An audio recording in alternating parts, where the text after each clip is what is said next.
I'm back. This is the final day. Final reading. I have been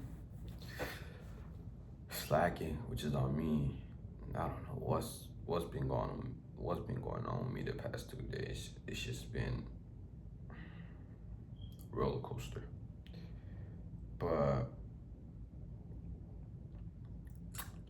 I'm trying to get myself together again and take baby steps, get my crap together and finish this book. But my last reading, I don't know, it was a little bit confusing because after Annie was showing her skills, impressing everyone,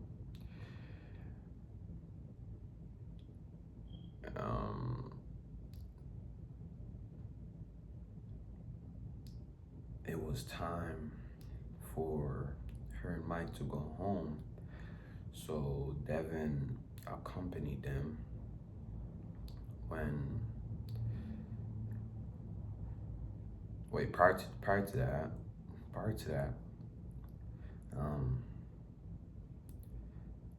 don't know, the shaker started acting weird for some reason, and the shaker or the gate opened. That really confused me. And everybody went home after that, and because the weather, because it was gonna start storming pretty soon, so it was time for Annie and Mike to go home. But they all had a good time though overall. But yeah, that's where I left off, where Annie told Devin to stay over a little bit, which Devin obliged and stayed over. Annie and Devin are getting a little bit closer, are getting closer now. And yeah, I think that's where I left off. The last reading was really like, I didn't really like get the full picture. I don't know. It really got me. But yeah, that's where I left off.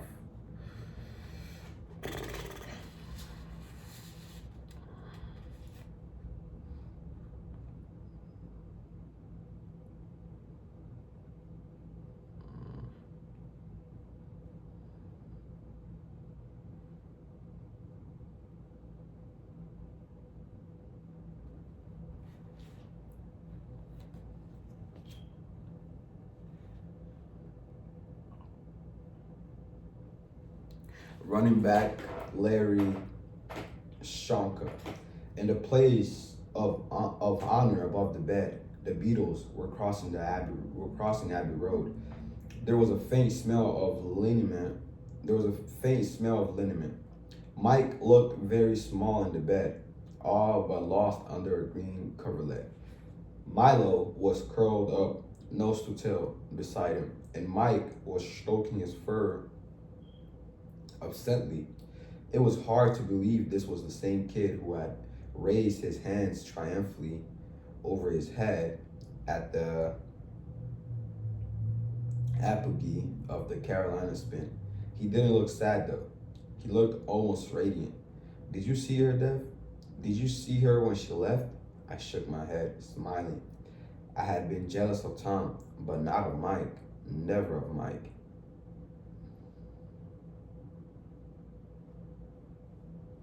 I wish my grandpa had been there.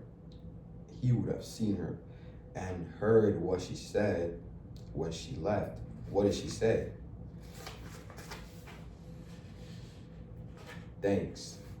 She meant both of us, and she told you to be careful. Are you sure you didn't hear her?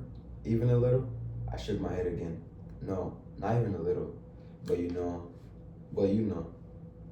His face was too pale and tired. The face of a boy who was very sick. But his eyes were alive and healthy. You know, don't you? Yes. Thinking of the Alice band. Mike, do you know what happened to her?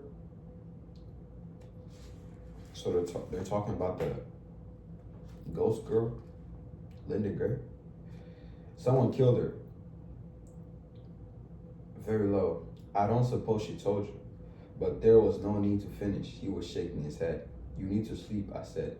Yeah, I'll feel better after a nap. I always do. His eyes closed, then slowly opened again. The spin was the best. The hoister, it's like flying. Yes, I said, it is like that. This time, when his eyes closed, they didn't reopen. I walked to the doors as quietly as I could. As I put my hands on the knob, he said, be careful, Dev. It's not white. I looked back. He was sleeping. I'm sure he was. Only Milo was watching me. I left, closing the door softly. Annie was in the kitchen. I'm making coffee, but maybe you'd rather have a beer. I'm making coffee, but maybe you'd rather have a beer? I've got blue ribbon. Coffee will be fine. What do you think of the place? I decided to tell the truth. The furnishings are a little, the furnishings are a little elderly for my taste, but I never went to interior decorating school. Nor did I, she said. Never even finished college. Join the club. Ah, but you will. You'll get over the girl who dumped you, and you'll go back to school, and you finish, and you march off into a brilliant future. How do you know? How do you know about the girl? One, you might as well be wearing a sandwich board. Two, Mike knows. He told me. He's been my brilliant future. Once upon a time, I was going to major in anthropology. I was going to win a gold medal at the Olympics. I was going to see strange and fabulous places and be the Margaret Mead of my generation. I was going to write books and do my best to earn back my father's love. Do you know who he is? My landlady says he's a preacher. Indeed, he is. Buddy Ross, the man in the white suit. He also has a gray head of white hair. He also has a great head of white hair. He looks like an elder version of the man from Glad in the TV ads. Megachurch, big radio presence. Now TV. Off stage, he's an asshole with a few good points.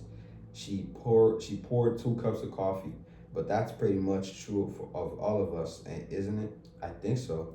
You sound like someone with regrets. It wasn't the politest thing to say, but we were beyond that. I hope so, at least. She brought, I hope so, at least. She brought the coffee and sat down opposite me. Like the song says, I've had a few, but Mike's a great kid. And give my father this. He's taking care of us financially so I could be with Mike full time.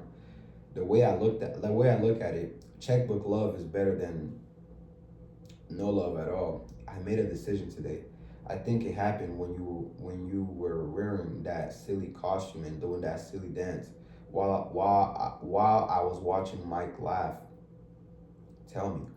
I decided to give my father what he wants, which is to be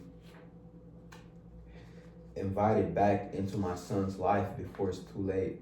He said terrible things about how God caused Mike's MD to punish me for my supposed sins, but I've got to put that behind me. If I wait for an apology, I'll be waiting a long time because in his heart, Dad still believes that's true. I'm sorry. She shrugged as if it were of no matter. I was wrong about not letting Mike go to JOYLAND, and I've been wrong about holding on to my old grudges and insisting on some sort of fucked up quid pro quo. My son isn't goods in a trading post. Do you think 31's too old to grow up, Dev? Ask me when I get there. She laughed. Touche. Excuse me a minute. She was gone for almost 5. I sat at the kitchen table, sipping my coffee. When she came back, she was holding her sweater in her right hand. Her stomach was tanned. Her brow was a pale blue, almost matching her faded jeans. Mike's fast asleep, she said. Would you like to go upstairs with me, Devin? Her bedroom was large but plain, as if even after all the months she had spent here, she never fully unpacked. She turned to me and linked her arms around my neck. Her eyes were very wide and very calm. A trace of a smile touched the corners of her mouth, making soft dimples. I bet you could do better if you had half a chance. Remember me saying that?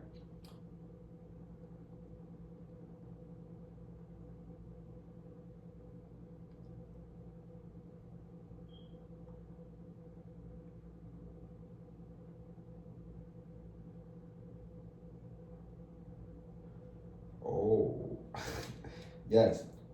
Is that a bet I'd win? Her mouth was sweet and damp. I could taste her breath. She drew back and said, "It can only be this once. You have to understand that." I didn't want to, but I did. Just as long as it's not. She was really smiling now, almost laughing. I could see teeth as well as dimples. As long as it's not a thank you fuck. As it's not a thank you fuck, it's not, believe me. The last time I had a kid like you, I was a kid myself. She took my right hand and put it on the silky cup covering her left breast. I could feel the soft, steady beat of her heart. I must not have let go of all my daddy issues yet because I feel delightfully wicked. We kissed again. Her hands dropped my belt and unbuckled it. There was the soft rasp as my zipper went down, and then the side of her palm was sliding along the hard ridge beneath my shorts. I gasped. Dev, what? Have you ever done this before? Don't you dare lie to me. No. Was she an idiot? This girl of yours? I guess we both were.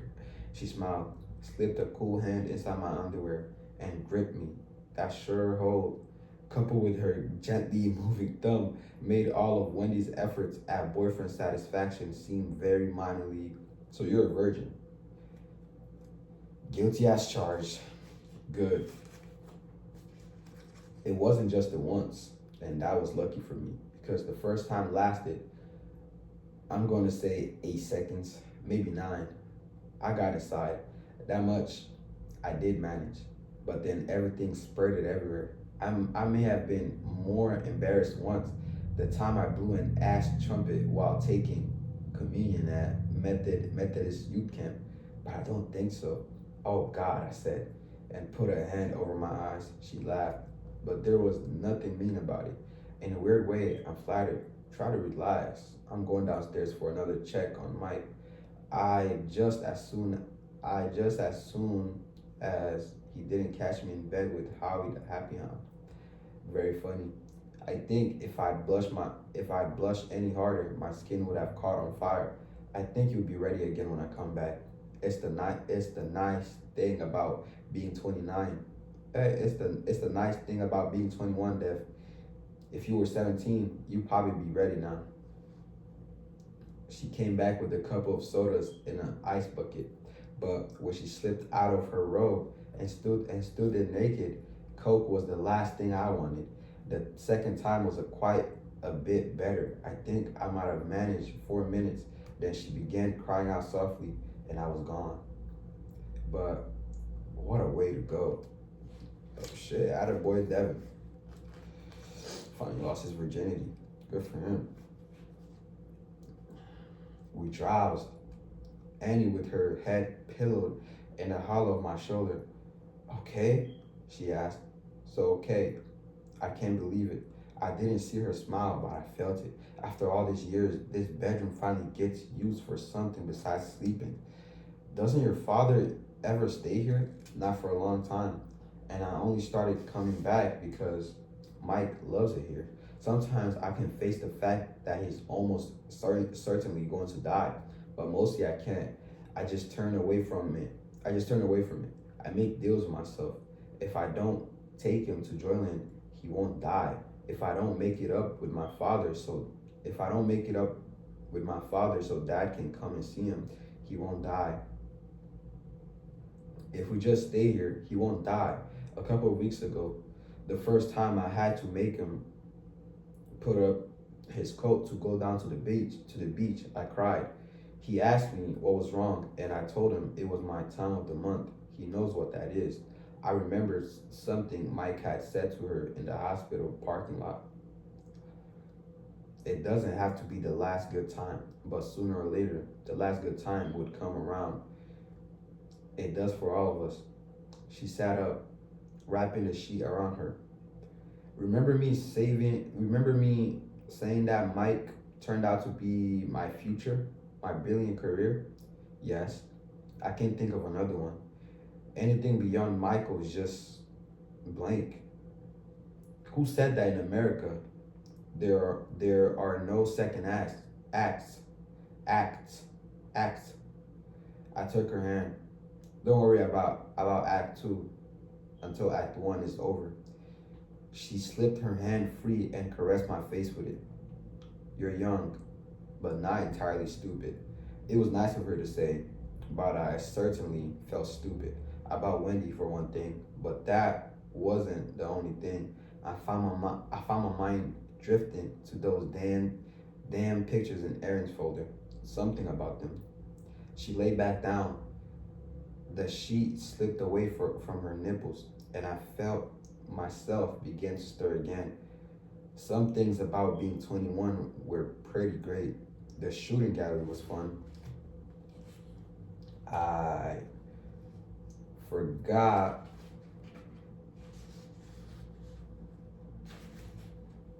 how good it is sometimes just to have that eye and hand thing going on. My father put a rifle in my hands for the first time when I was 6. Just a little single shot, point 22. I loved it. Yeah, she was smiling. Yeah, it was our thing, the thing that worked, the only thing, as it turned out. She propped herself up on an elbow. He's been selling that hellfire and brimstone shit since he was a teenager. And it's not just about the money. He got a triple helping of backroads gospel from his own parents. And I have don't doubt he believes every word of it. You know what though? He's still a solid man first and a preacher second. He's got a costume pickup truck that cost $50,000, but a pickup truck is still a pickup truck. He still eats biscuits and gravy at Shoney's. His idea of sophisticated humor is Minnie Pearl and Junior samples. He loves songs about cheating and honky tonking, and he loves his guns. I don't care for his brand of Jesus, and I have no interest in owning a pickup truck. But the guns that he passed on to his only daughter, I go bang bang and feel better. Shitty legacy, huh? I said nothing, only got out of bed and opened the cokes. I gave one to her. He's probably got 50 guns at his full-time place in Savannah, most of them valuable antiques, and there's another half a dozen in the safe here. I've got two rifles at my own. I've got two rifles of my own at my place in Chicago. Although I hadn't shot at a target for 2 years before today, I hadn't shot at a target for 2 years before today. If Mike dies, she held the Coke bottle to the middle of her forehead, as if trying to soothe a headache. When Mike dies, the first thing I'm going to do is get rid of all of them. They'd be too much temptation. Mike wouldn't want, no, of course not. I know that, but it's not all about him. If I could believe, like my holy hat father, that I was going to find Mike waiting outside the Golden Gates to show me in after I die, that would be one thing, but I don't. I tried my ass off to believe I tried my ass off to believe that when I was a little girl, and I couldn't. God and heaven lasted about 4 years longer than the Tooth Fairy. But in the end, I couldn't. So Annie doesn't believe in God or heaven. Okay. I think there's just darkness, no thought, no memory, no love, just darkness, oblivion. That's why I find what's happening to him so hard to accept. Mike knows it's more than oblivion. I said, what? Why? What do you think that? Because she was there. He saw her and he saw her grow because she said thank you. And I know because I saw the Alice band and Tom saw her. Ask him, I said, but not today. She put her coke aside and studied me. She was wearing a little smile that put dimples at the corner of her mouth. You've had seconds. I, I don't suppose you'd be interested in thirds? I put my coke down beside the bed. As a matter of fact, she held out her arms. The first time was embarrassing. The second time was good. The third time was the charm. I waited in the parlor while Annie dressed. When she came downstairs, she was back in her jeans and sweater. I thought of the blue bra just beneath the sweater, and damned if I didn't feel that stirring again. Are we good? She said.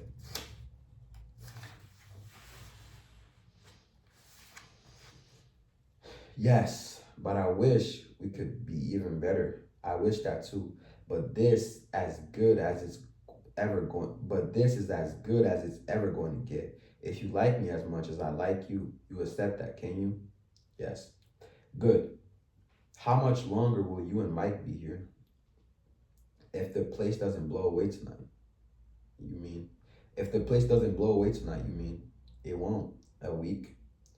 Mike's got a round of specialists back in Chicago starting on the 17th, and I want to get settled before then. She drew in a deep breath and talked to his grandpa about a visit. There'll, mm, there'll have, there, there'll, there will, there'll have to be some ground real. There'll have to be some. There have to be some ground rules. No Jesus for one. Will I see you again before you leave? Yes. She put her arms around me and kissed me. Then she stepped away. But not like this. It would just confuse it would confuse things too much. I know you get that. I nodded. I got it. You better go now. You better go now, Dev. And thank you. It was lovely. We saved the best ride for last, didn't we? That was true. Not a dark ride, but a bright one. I wish I could do more. For you, for Mike. So do I, she said. But that's not the world we live in. Come by tomorrow for supper. If the storm's not too bad, Mike would love to see you. She looked beautiful, standing there barefooted in her faded jeans. I wanted to take her in my arms and lift her and carry her into some untroubled future. Instead, I left her where she was. That's not the world we live in, she'd said, and how right she was. How right she was. About 100 yards down Beach Road on the side of on the inland side of the two-lane, there was a little cluster of shops too tony to be called a strip mall. A gourmet grocery, a salon called Hair's Looking at You, a drugstore, a branch of the Southern Trust, and a restaurant called Mikasa, where the Beach Road elite no doubt met to eat. I didn't give those shops so much as a glance when I drove back to Heaven's Bay and missed shop laws. If ever I needed proof that I didn't have the gift that Mike Ross and Rosie Gold shared, that was it. Go to bed early, Fred Dean had told me, and I did. I lay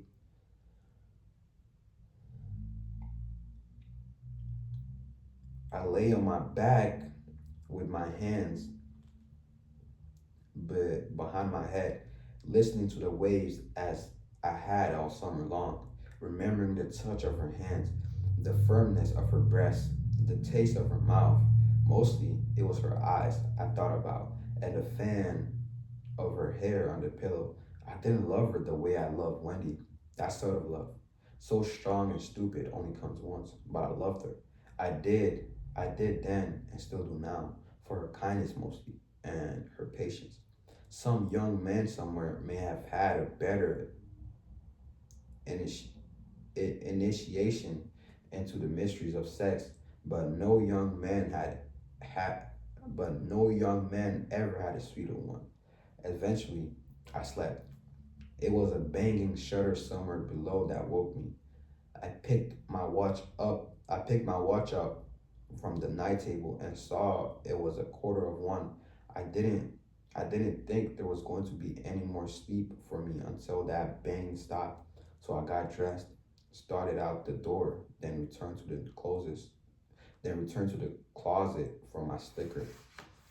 When I got downstairs, I paused.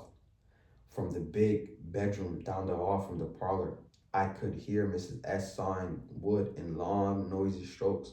No banging shutter was going to break her rest. It turned out I didn't need the slicker, at least not yet, because the rain hadn't started. The wind was strong though. It had to be blowing 25 already. The low, steady thud of the surf had become a mudded roll, a mud had become a muted roar. I wondered if the weather buffins had underestimated Gilda, thought of Annie and Mike in the house down the beach, and felt a tickle of unease. I found a loose shutter and refastened it with the book, and I let myself back in, went upstairs, undressed, and lay down again. This time, sleep wouldn't come. The shutter was quiet, but there was nothing I could do about the wind moaning around the cage and rising to a low scream with each time it gusted. Nor could I turn off my brain now that it was running again. It's not white, I thought. That meant nothing to me, but it wanted to mean something. It wanted to connect with something I'd seen at the park during our visit. There's a shadow over you, young man. That had been rosy gold on the day that I met her. I wondered how long she had worked at Joyland and where she had worked before. Was she Carney from Carney? And what did it matter? Only one of these children has the sight. I don't know which.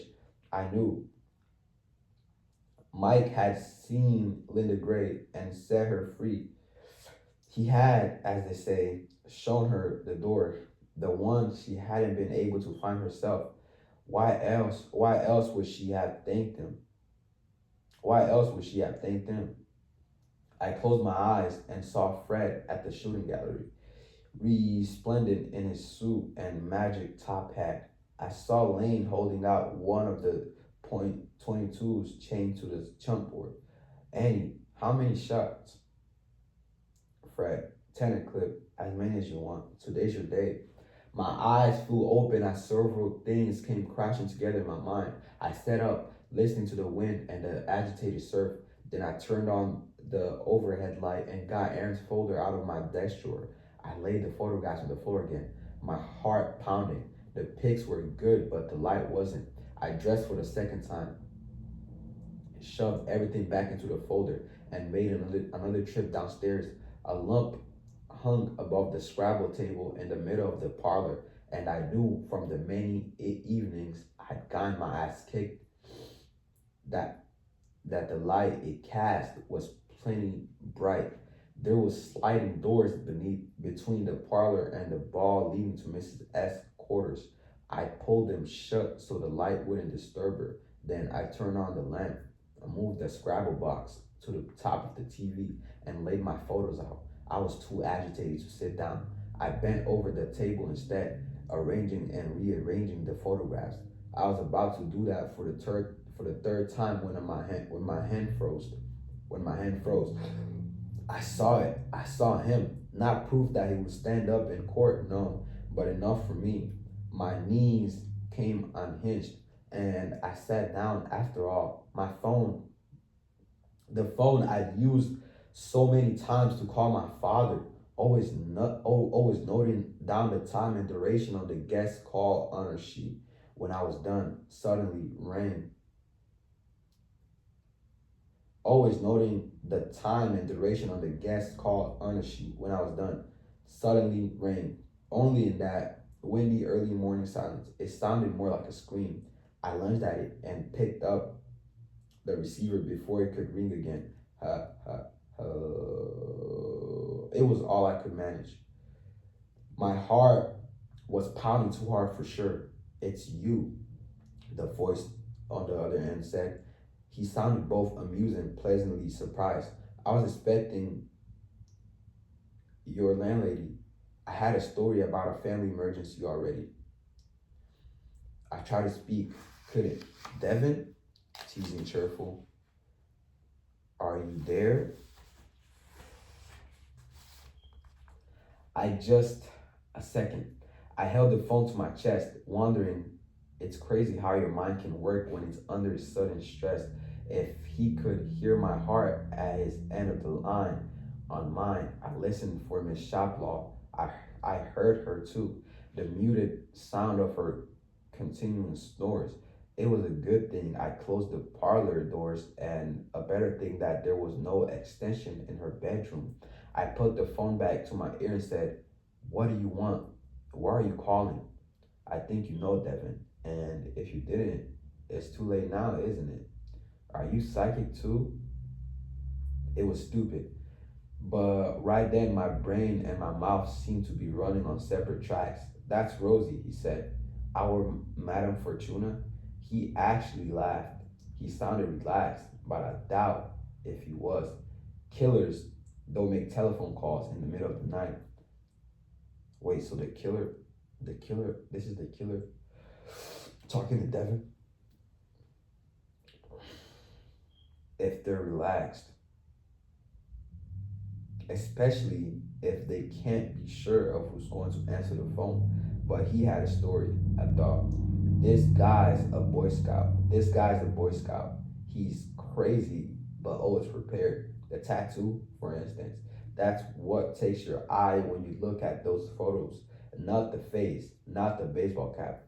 I knew what you were up. I knew what you were up to. He said. I knew even before the girl brought you that folder, the one with the pictures in it. Then today, with the pretty mommy and the crippled kid.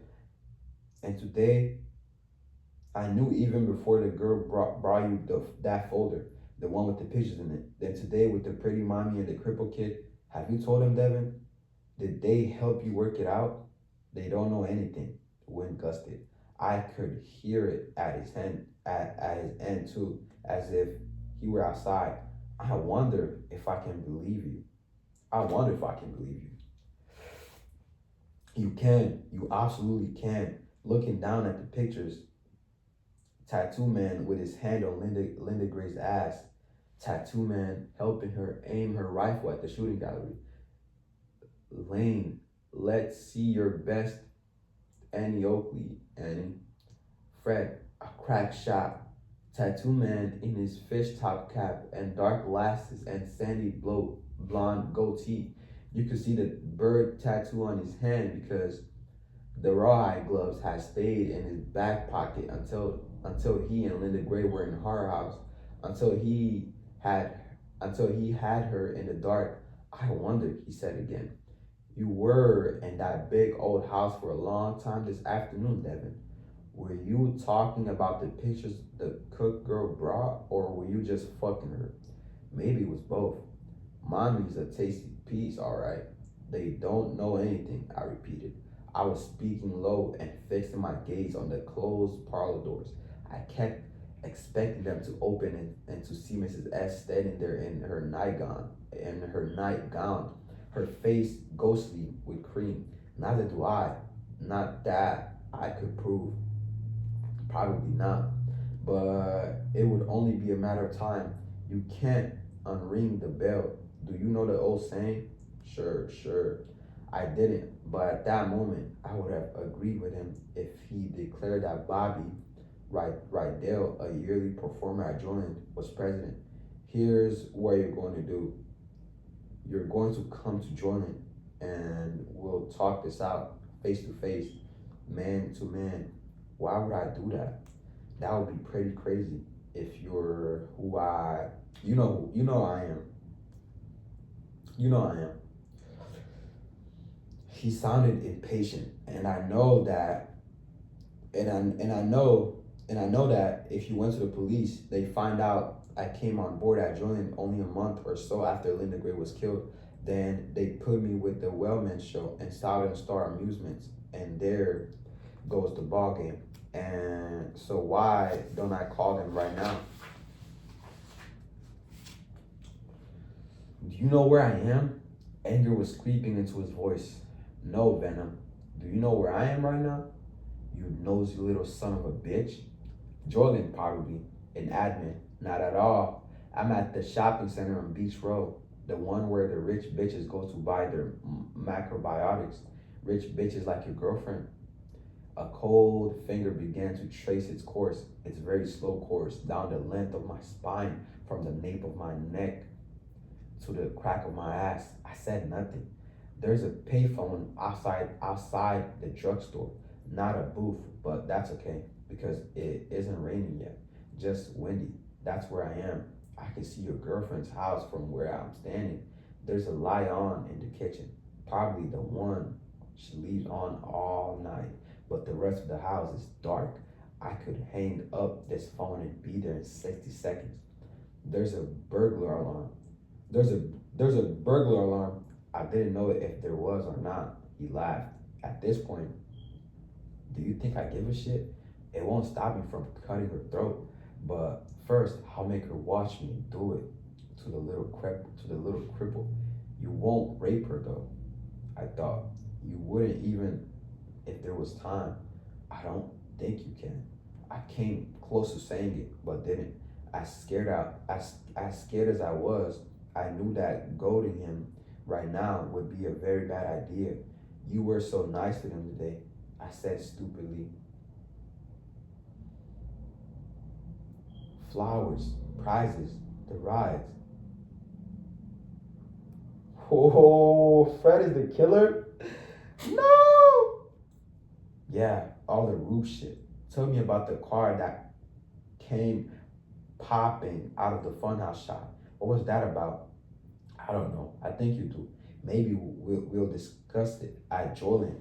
I know you're for it, Jonesy. It's got the flickery left headlight and the cute little pinwheel on the antenna. If you don't want me in that house cutting throats, you're going to get in there right now and you're going to drive down Beach Road to Jordan. I shut up when I'm talking to you. When you pass the shopping center, you'll see me standing by one of the parked trucks. I'll give you 4 minutes to get here from the time I hang up the phone.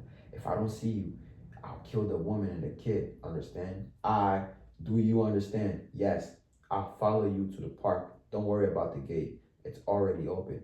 So you'll either kill me or them. I get to choose. Is that it? Kill you? Kill you? He sounded honesty and surprised. I'm not going to kill you, Devin. That would only make my position worse. No, I'm going to do a fade. It won't be the first time, and it probably won't be the last. What I want is to talk. I want to know how you got onto me. I could tell I could tell you that over the phone. He laughed. And spoil your chance to overpower me and be Howie the hero again? And spoil your chance to overpower me and be Howie the hero again? First the little girl, then Eddie Parks, and the pretty mommy and her crippled up brat for the exciting climax? How could you pass that up? He stopped laughing. 4 minutes. He hung up. I stared down at the glossy photos. I opened the drawer in the Scrabble table, took out one of the pads and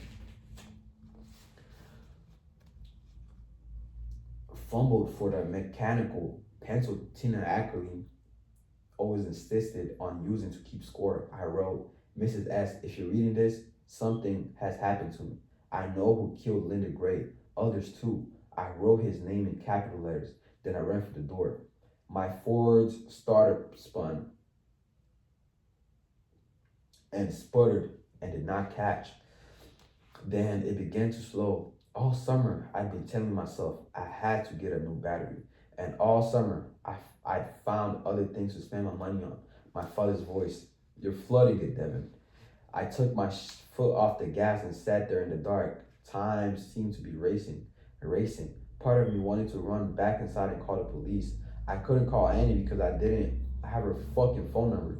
And given her famous father, it would be unlisted. Did he know that? Probably not. But he had the luck of the devil. As brazen as he was, the murdering son of a bitch should have been caught 3 or 4 times already.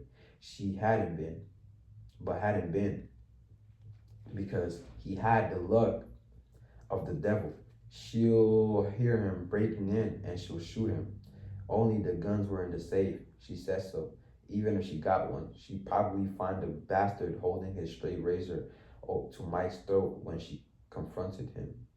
I turned the key again, and with my foot off the accelerator and the car full of gas, my Ford started up at once. I backed down the driveway and turned toward Joyland.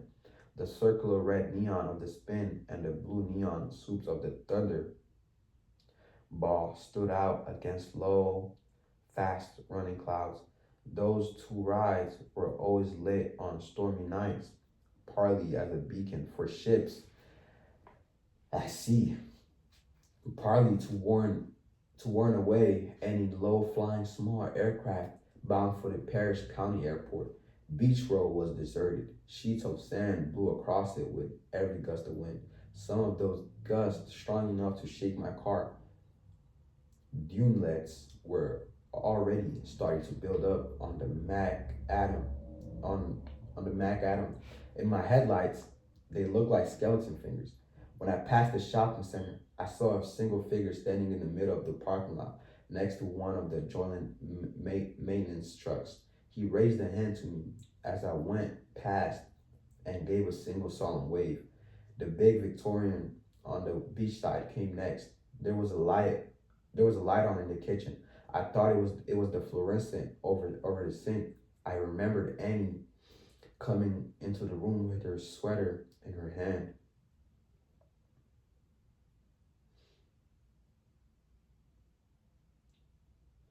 Her tanned stomach, the bra almost the same color as her jeans.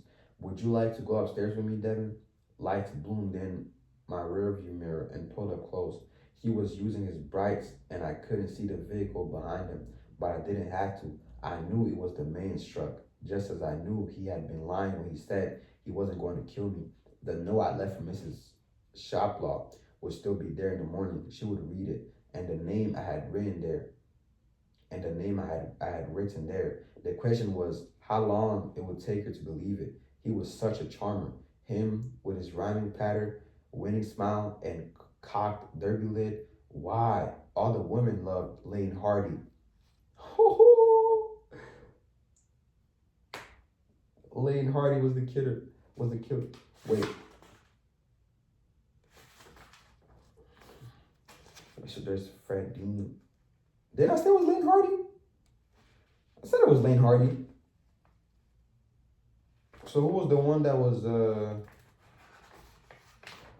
that welcomed Annie and Mike? I know it wasn't Fred Dean, wasn't it?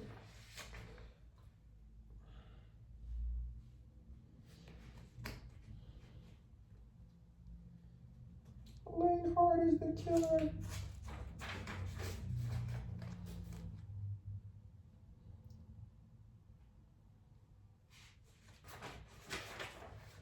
Hold on.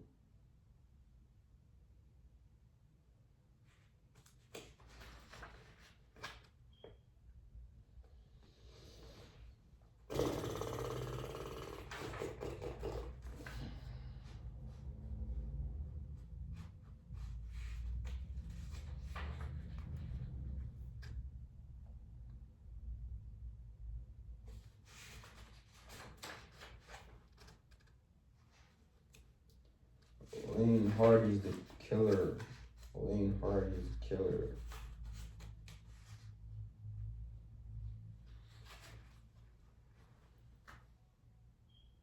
Also, Fred was the one that welcomed Annie and Mike. That would be okay, Lane said.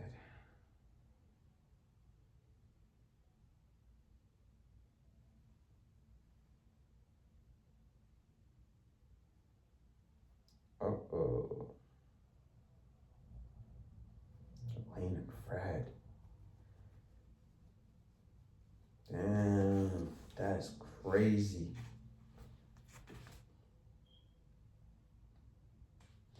The gates were open, as promised. I drove through them and tried to park in front of the now shuttered shooting gallery. He gave his horn a brief blip and flashed his lights. Drive on. When I got to the spin, he flashed his lights again. I turned off my Ford,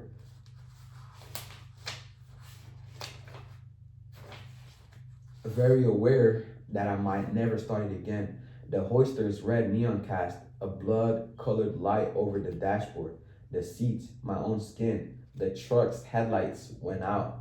I heard the door open and shut. I heard the wind blowing through the spin struts tonight. That sound was a heartbeat screech. There was a steady, almost syncopated, rattling sound as well. The wheel was shaking on its tree thick axle. The gray girls Killer and Dee Dee Marbrays and Claudine Sharps and Darlene Stamneckers walked to my car and tapped on the window with the barrel of a pistol. With his other hand, he made a beckoning gesture. I opened the door and got out. You said you weren't going to kill me. It sounded as weak as my legs felt. Lane smiled his charming smile. Well, we'll see which way the flow's gonna go. Won't we? Tonight, his derby was cocked to the left and pulled down tight so it wouldn't fly off. His hair, let loose from its workday ponytail, blew around his neck. The wind gusted and the spin gave an unhappy screech. The red glow of the neon flickered across his face as it shook. Don't worry about the hoister, he said. If it was solid, it might blow over. But the wind shoots right through the struts. You've got other things to worry about. Tell me about the funhouse ear. Tell me about the funhouse car. That's what I really want to know. How'd you do that? Was it some kind of remote gadget? I'm very interested in those things. They're the wave of the future. That's what I think. 1 minute, man.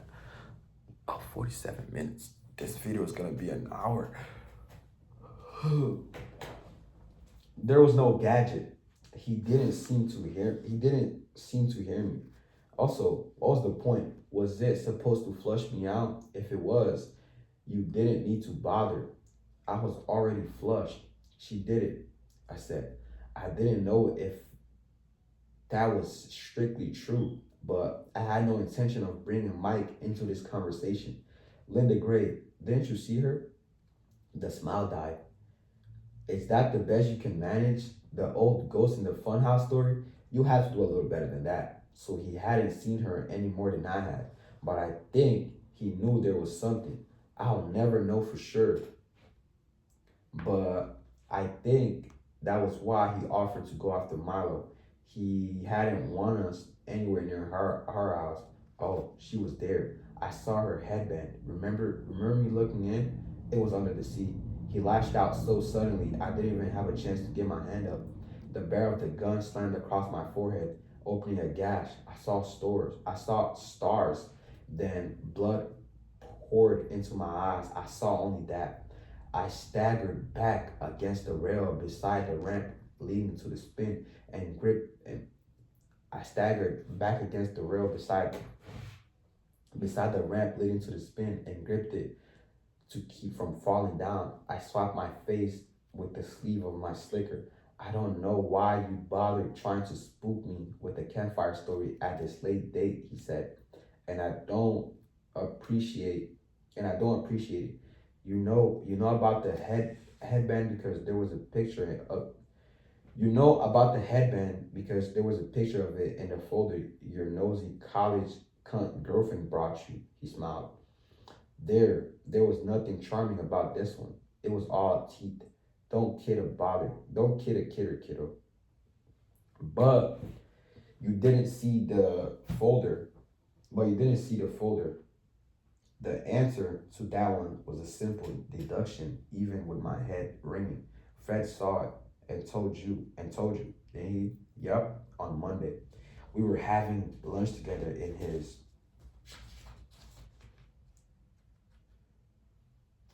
office. He said that you and the college cunt were playing Hardy Boys. Although He didn't put it quite that way. He thought it was sort of cute. I didn't because I seen you stripping off Eddie Park's gloves after he had his heart attack. That's when I knew you were playing Hardy Boys. That folder, Fred said the cunt had pages of notes. Wait, so Fred and Lane were working together on the murder? Mm. I knew it was only a matter of time before she put me with Wellmans and Southern Star. I had an alarming picture of Lane Hardy riding the train to Annandale with a straight razor in his pocket. Aaron doesn't know anything. Oh, relax. Do you think I'm going after her? Apply some strain and use your brain and take a little stroll while you do it. Up the ramp, champ. You and I are going for a ride. Up there where the air is rare. I started to ask him if he was crazy, but that would have been but that would have been sort of a stupid question at this late date, wouldn't it? Wouldn't it? Wouldn't it? What have you got to grin about? What have you got to grin about, Jonesy? Nothing, I said. You don't really want to go up with the wind blowing like this, do you? But the spin's engine was running. I hadn't been aware of it over the wind, the surf, and the eerie scream of the ride itself. But now that I was listening, I heard it. A steady rumble, almost a purr. Something fairly obvious came to me. He was probably planning to turn the gun on himself after he finished with me. Maybe you think that you maybe you think that should have occurred to me sooner because crazy people have a way of doing that. You read about it in the paper all the time. Maybe you'd be right, but I was under a lot of stress. Old Carolina safe as houses, he said. I'd go up I'd go up in her I'd go up in her if the wind was blowing 60 instead of just 30. It blew at least it blew at least that hard when Carla skimmed past the coast 2 years ago, and she was just fine. How are you going to put me in gear if we're both in a car? Get in and see. Oh, he lifted the gun. Or I can shoot you right here. I'm good with it either way. I walked up the ramp, opened the door of the cars currently sitting at the loading station, and started to climb in. No, no, no, no, no, no, no, he said. You want to be on the outside. Better view. Stand aside, Clyde. Stand aside, Clyde, and put your hands in your pockets. Lane sidled past me, the gun leveled. More blood was trickling into my eyes and down my cheeks, but I didn't dare take a hand from my slicker pocket to wipe it off. I could see how white his finger was on the trigger of the pistol. He sat down on the inside of the car. Now you. I got in. I didn't see any choice and closed the door. But that's what it's there for. And close the door. That's what it's there for. You sound like Dr. Seuss, I said. He grinned. Flattery will get you nowhere. Close the door or I'll put a bullet in your knee. You think anyone will hear it over this wind? I don't. I closed the door. When I looked at him again, he had the pistol in one hand and a square metal gadget in the other. It had a stubby antenna. Told you. Told you, I love these gadgets. This one's your basic garage door opener with a couple of small modifications. Sends a sends a radio signal. Showed it to Mr. Easterbrook this spring. Told him it was the perfect thing for wheel maintenance when there wasn't a greenie or a gazoonie around to run the ground side controls. He said I couldn't use it because it hasn't been safety approved by the state commission. Cautious, old son of a bitch. I was going to patent it. Too late now, I guess. Take it. I took it. It was a garage door opener. A genie, my dad. My dad had one, almost exactly like it. Uh, See the button with the up arrow? See the button with the up arrow? Yes, push it. I put my thumb on the button, but didn't push it. The wind was strong down here. How much stronger up there, where the air was rare? We're flying, Micah shouted. Push it or take the one in the knee, Jonesy. I pushed the button. The spin's motor jeered down at once, and our car began to rise. Now throw it over the side. What? Throw it over the side, or you get one in the knee and you will never two step again. I'll give you a three count. One, I threw his controller over the side. The wheel the wheel rose into a windy night. To my right, I could see the waves pounding in. The crest marked my foam so white it looked pho- phosphorescent. On the left, the land was dark and sleeping. Not a single set of headlights moved on Beach Road. The wind gusted. My blood sticky hair flew back from my forehead in clumps.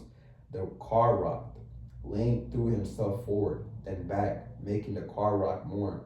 But the gun, now pointed at my side, never wavered. Red neon skin Red neon skin lines along the barrel. He shouted, not so much like a grandma ride tonight, is it, Jonesy? It sure wasn't. Tonight, the staid old Carolina was terrifying. As we reached the top, a savage gust shook the wheel so hard I heard our car rattling on the steel supports that held it. Lane Derby flew off into the night. Shit. Well, there's always another one. Lane, how are we going to get off? The question rose behind my lips, but I didn't ask. I was too afraid he'd tell me we weren't. That if the storm didn't blow the spin over and if the power didn't go out, we'd still be going around and around when Fred got here in the morning. Two dead men on the Jordan's chump hoister, which made my next move rather obvious. Lane was smiling. You want to try for the gun, don't you? I can see in your eyes. Well, it's like Dirty Harry said in that movie. It's like Dirty Harry said in that movie. You had to ask yourself if you feel lucky. We were going down now. The car still rocking, but not quite so much. I decided I didn't feel lucky at all. How many have you killed, Lane? None of your fucking business. And since I have the gun, I think I should get to ask the questions. How long have you known? Quite a while, right? How long have you known? Quite a while, right? At least since the college showed you the pictures. You just held off. You just held off so the cripple could get his day at the park. Your mistake, Jonesy. A rules mistake. I only figured it out tonight, I said. Liar, liar, pants on fire. We swept past the ramp and started up again. I thought he's probably going to shoot me when the car's at the top. Then he'll either shoot himself or push me out, slide over and jump into the ramp when the car comes back down. Take his chances on not breaking a leg or a collarbone. I was betting on the murder suicide scenario, but not until his curiosity was satisfied. I said, call me stupid if you want, but don't call me a liar. I kept looking at the pictures and I kept seeing something on them. I kept seeing something in them, something familiar. But until tonight, I couldn't quite figure out what it was. It was the hat. You were wearing a fish top baseball cap in the photos, not a derby. But it was tilted one way when and the gray when you and the gray girl were at the Whirly Cups, and the other when you were at the shooting gallery. I looked at the rest, the ones where the two of you are only in the background, and saw the same thing, back and forth, back and forth. You do it all the time. You don't even think about it. That's all? A fucking tilted cap? No. We were reaching the top for the second time, but I thought I was good for at least one more turn. He wanted to hear this. Then the rain started. A hard squall that turned on like a shower spigot. like a shower spigot. At least it'll wash off the blood off my face, I thought. When I looked at him, I saw that wasn't all it was washing off. One day, I saw you with your hat off, and I thought your hair was showing the first strands of white. I was almost yelling to be heard over the wind and the rush of the rain. It was coming sideways, hitting us in the face. Yesterday, I saw you wiping the back of your neck. I thought it was dirt. Then tonight, after I got the thing about the cap, I started thinking about the fake bird tattoo. Aaron saw how the sweat made it run. I guess the cops missed that. I could see my car and the maintenance truck growing larger as the spin neared the bottom of its circle for the second time. Beyond them, nothing, something large, a wind loosened swatch of canvas, maybe was blowing up Joyland Avenue. It wasn't dirt you were wiping off. It was dye. It was it was running just like the tattoo ran, like it's running now. It's all over your neck. It wasn't strands of white hair I saw. It was strands of blonde. He wiped his neck and looked at the black smear on his palm. I almost went for him then. I almost went for him then, but he raised the gun, and all at once I was looking into a black eye. It was small but terrible. I used to be blunt, he said, but under the black, I'm mostly gray now. I've lived a stressful life, Jonesy. He smiled ruefully, as though this were some sad joke we were both in on. We were going up again. So this whole time they're on the spin.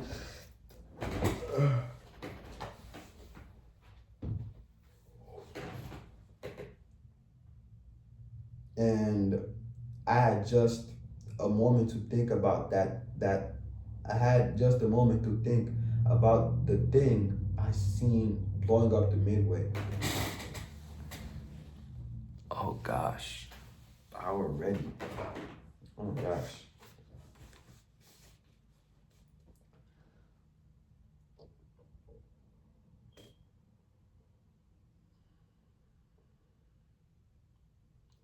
What I'd taken for a big square of loose canvas could have been a car with its headlights out.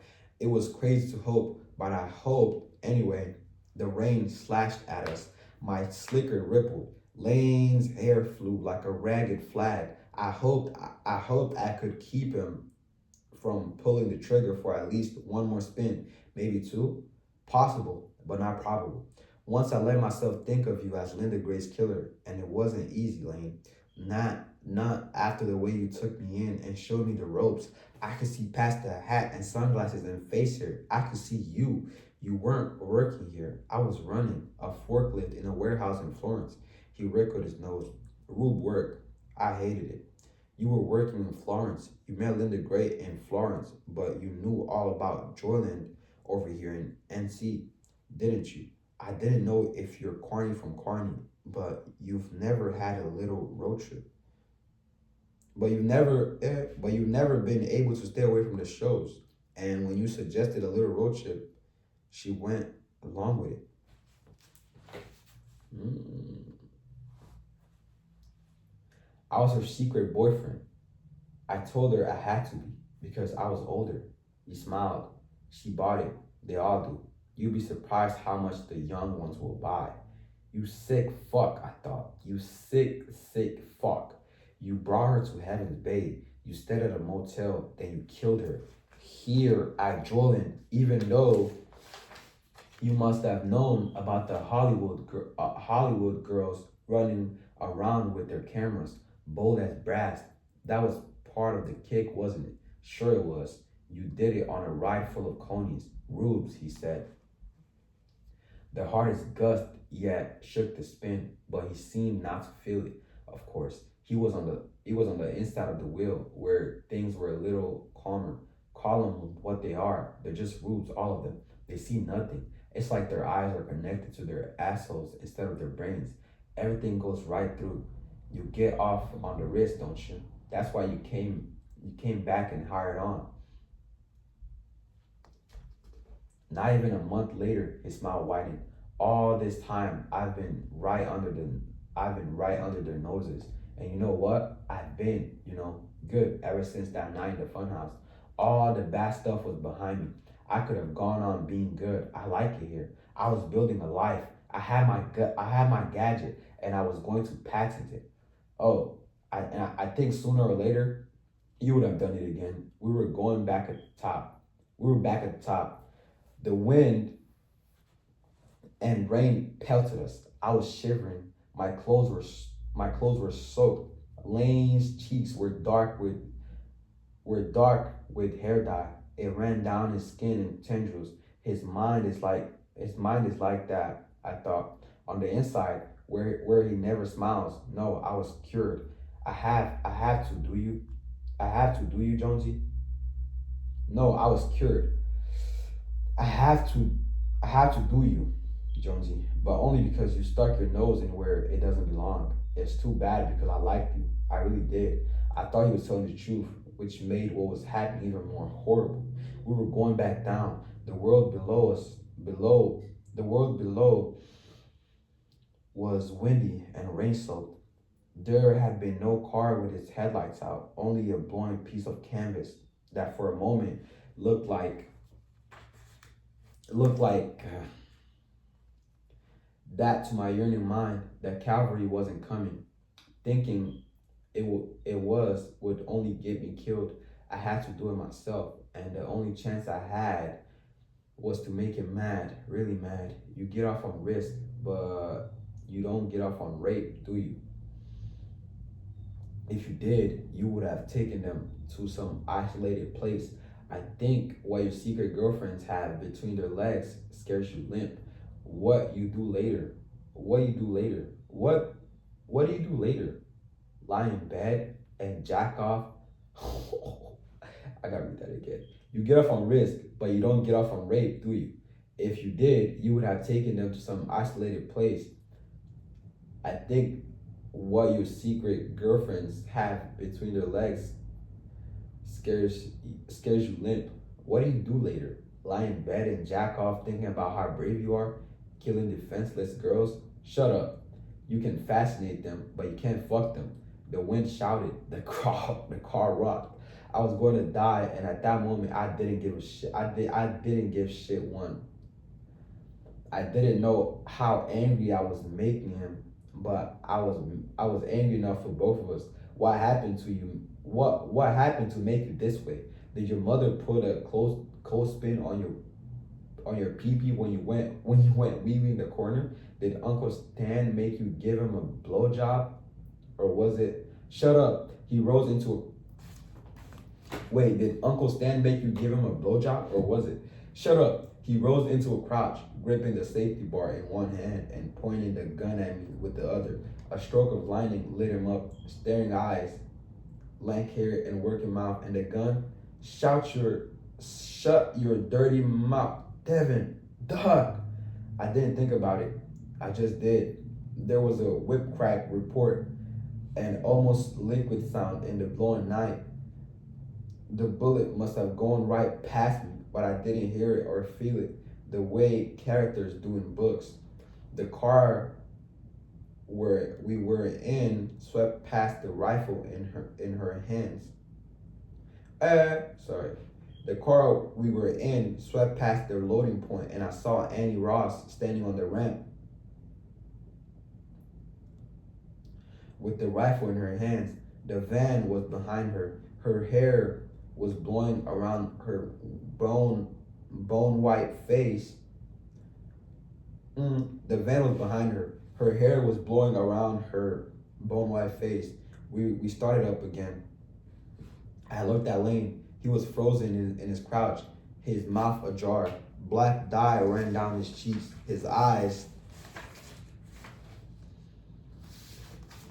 were rolled up so only the bottom half of the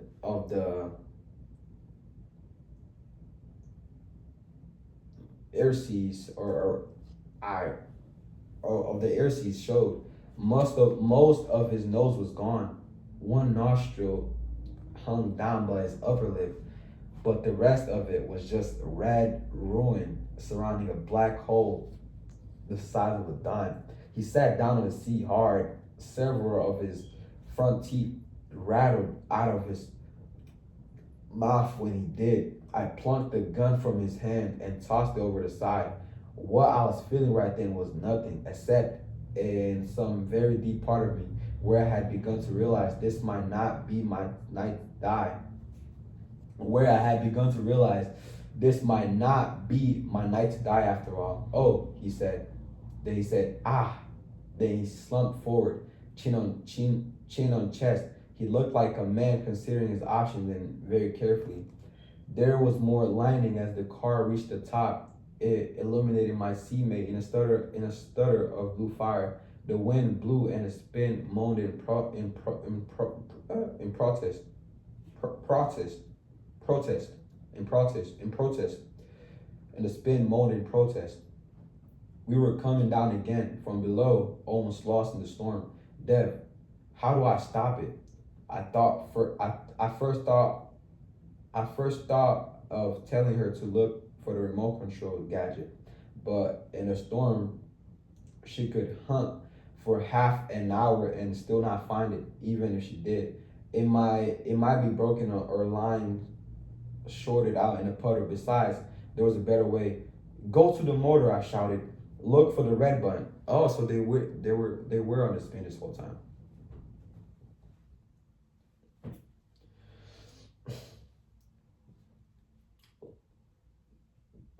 Look for the red button. Red button, Nanny. It's the emergency stop. I swept past her, registering the same jeans and sweater she'd worn earlier, both now soaked and plastered to her. No jacket, no hat. She had come in a hurry, and I knew who had sent her. Mike. How much simpler it would have been if Mike had focused on Lane at the start, but Rosie never had, even though she'd known him for years. And I was to find out later that Mike never focused on Lane Hardy at all. I was going back up again. Beside me, beside me, Lane's soaking hair was dripping black rain into his lap. Wait until I come back down. Wait until I come back down. What? I didn't bother trying again. The wind would have drowned it. The wind would have drowned it out. I could only hope she wouldn't hammer on the red button while I was at the top of the ride. As the car rose into the worst of the storm, into the worst of the storm, as the car rose into the worst of the storm, the lightning flashed again, and this time there was an accompanying crack of thunder, if as if it had roused him. Perhaps it had. Lane lifted his head and looked at me, tried to look at me. His eyes had come back level in their sockets, but mm, his eyes had come back level in their sockets, but were not pointing in opposite directions. That terrible image has never left my mind and still comes to me at the oddest times, going through turnpike toll booths, drinking a cup of coffee in the morning with the CNN anchors baying bad news, getting up to piss at 3 a.m., which some poet or other has rightly dubbed the hour of the wolf. He opened his mouth and blood poured out. He made a grinding insectal sound like a cicada burrowing into a tree. A spasm shook him. His feet tap danced briefly on the steel floor steel floor of the car. They stilled and his head dropped forward again. Be dead, I thought. Please be dead this time. As the spin started down again, a bolt of lightning struck the thunderball. I saw the tracks light up briefly. I thought that could have been me. The hardest gust of wind yet struck the car. I held I held on for dear life.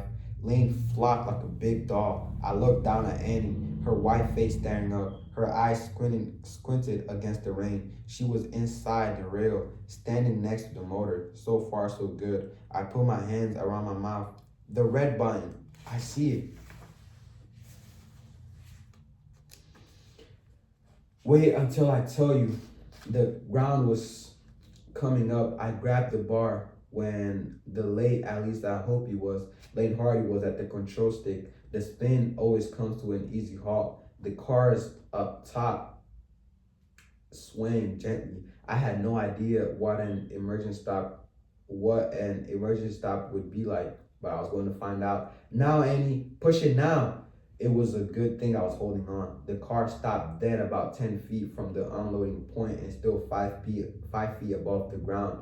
The car tilted. Lane was thrown forward, his head and torso flipping over the bar. Without thinking, I grabbed his shirt and pulled him back. One of his hands flopped into my lap. I flung it away with a grunt of disgust. The bar wouldn't unlock, so I had to wriggle out from beneath it. Be careful, Dev. Annie was standing beside the car, holding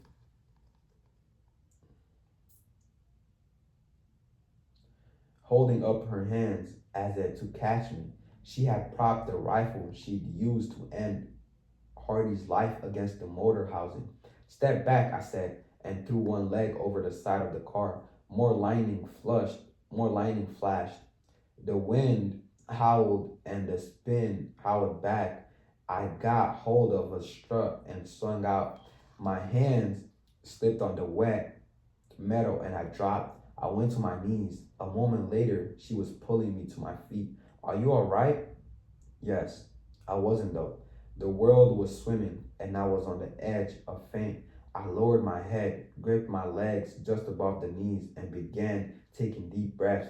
For a moment, it could have gone either way, but then things began to solidify. I stood up again, careful not to move too fast. It was hard to tell with the rain bucketing down, but I was pretty sure she was crying. I had to do it. He was going to kill you, wasn't he? Please, Dev, say he was going to kill you. Mike said he was, and you can quit worrying about that, believe me. And I wouldn't have been his first. He's killed 4 women. I thought of Aaron's speculation about the years when there had been no bodies, none discovered at least. Maybe more, probably more. We have to call the police. There's a phone in. I started to point toward Mysterious Mirror Mansion, but she grabbed my arm. No, you can't, not yet. Annie, she thrust her face close to mine, almost kissing distance. But kissing was the last thing on her mind. How did I get here? Am I supposed to tell the police that a ghost showed up in my son's room in the middle of the night and told him you died on the Ferris wheel if I didn't come? Mike can be a part of this. And if you tell me I'm being an overprotective mom, I'll kill you myself. No, I said, I won't tell you that.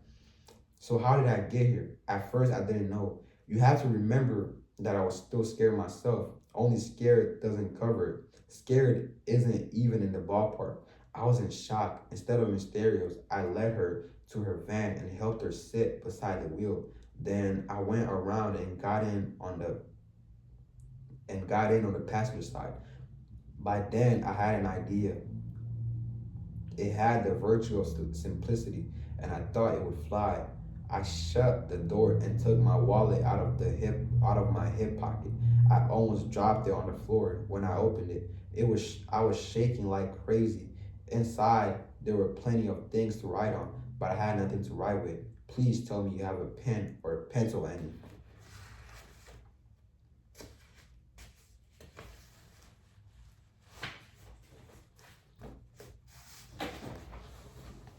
Oh, this is already getting too long.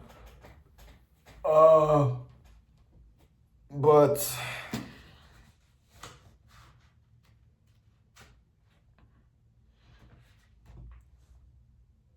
I will. Ziggy, what time is it? The time is 11:57 a.m.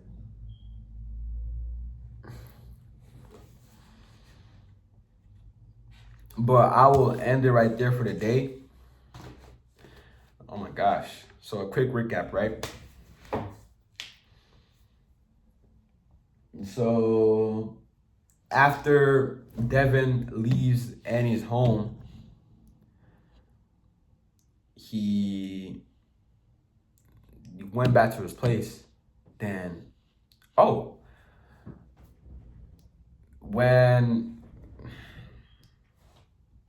so quick recap. Devin and Annie, when Devin stayed over, shit. How do I put it into the right words? Quick recap. Devin finally got some action. He's not a virgin no more. Him and Annie are really, really getting close. Then after that, Devin left and went back to his spot. Then when he was trying to sleep, that's when he got the real that's when he got the realization of who the killer was. That's when he started putting the puzzles together from the events before. That's when he found out who the killer was. Then he heard the phone start. Then the phone started ringing. He picked it up. Then the voice on the other side sounded familiar, and was like, "How did you know? How did you know?" And was like threatening him or whatever. Then the voice on the other side told him to meet up. If he didn't, he would. The killer called him and told him to meet up. And if he didn't, he would kill Annie This is a reminder. and Mike. Everyday stop for practice. So Devin had no This is a reminder. Everyday stop for option but to meet the killer at the supposed This is location. a reminder. But before he could go there, This is a he had written a note to Mrs. Shoplaw telling her, if I don't return, I know who the killer is, and wrote the name. When he got to the supposed location that the killer told him to meet at, he found out who the killer was, and the killer this whole time was Lane Hardy. Out of all people, it's Lane Hardy. That's crazy. So then him and Lane Hardy were just having a conversation. I wouldn't call it a conversation, but let's just say it's a conversation. When Devin was starting to like confront Lane a little bit, Lane Hardy hit him with the gun, forehead. Devin started bleeding a little bit. Then they got on the spin that was going around constantly for a long minute. They were just going back and forth. Devin was finally putting the pieces together. That's when Annie came at the last minute to come save Devin, because Mike, I guess Mike got superpowers. Mike told her mom that Devin would die on the spin. So that's when Annie came the last minute to come save Devin. But that's where I left it. Yeah, but that's where I finished the reading. Yeah, that's basically the summary of what I read. Oh my gosh, 1 hour.